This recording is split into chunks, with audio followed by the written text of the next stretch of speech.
I'm over here in Kolkata's Borisha, South Kolkata's Borisha to be very honest. But right now, if you just look at the scenario over here, on my right is the Indian border, on my left is the Bangladeshi border.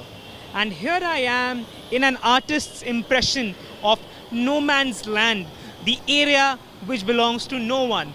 Why are we over here? Over here is because a truck has been stuck and there's a family, 4 children, 1 woman with an idol of Lourdes Durga, which is stuck over here. We tried asking the organizers what exactly this truck is doing between Bangladesh and Indian territory.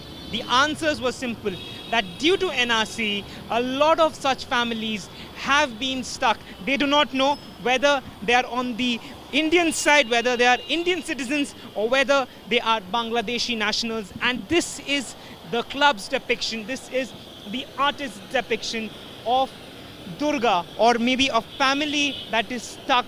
They do not belong to any nation, because as the organizers have claimed over here that there are families like this who were Indians, but due to the NRC, they do not know whether they are Indians or not, whether they are Bangladeshis or not.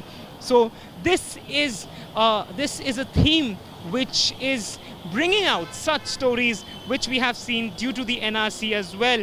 We asked them, is this a way of protesting against the NRC? They said yes, it can be a way of protesting against the NRC, because they feel that what has happened due to the NRC is not something that is very, very right. But over here in Kolkata's Borisha, we can see this wonderful impersonation of Durga being stuck between India and Bangladesh, and the organizers claim this is because of the NRC. With camera person Prabir Biswas, this is Suryagni Roy for India Today, Kolkata.